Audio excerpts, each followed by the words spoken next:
Small things comes to great responsibility.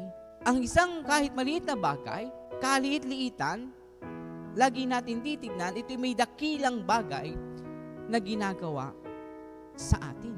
Mga kapatid, narinig natin ang Ebanghelyo kung saan ang talinghagang tinanong si Jesus, saan may tulad ang paghahari ng Diyos?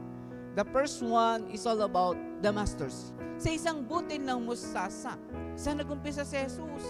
Sa 12 alagad.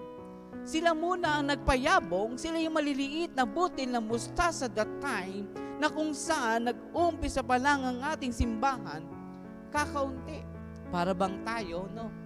Ang sarap makamtan, ang isang bagay na alam mo sa sarili mo na ito'y pinaghirapan mo. Masarap makita ang isang yaman, lalo't alam mo na dugot pawis ang iyong ginawa.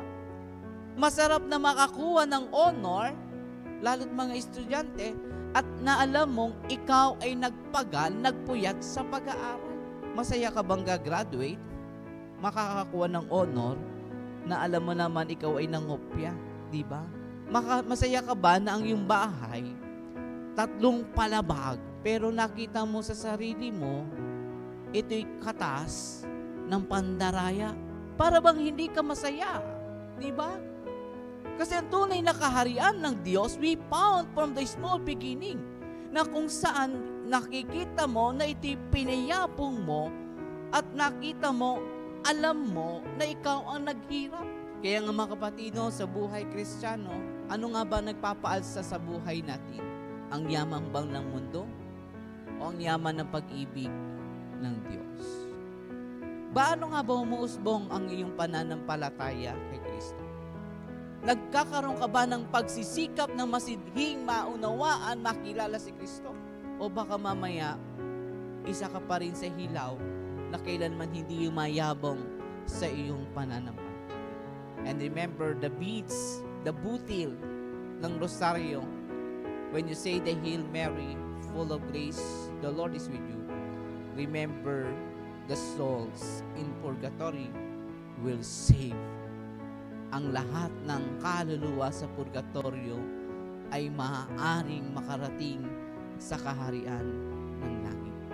Maliit lamang yun, sinasambit mo, Ginoong Maria, pero nakita mo yung bunga, yung yabong, kaligtasan ng mga kaluluwa sa purgatorio.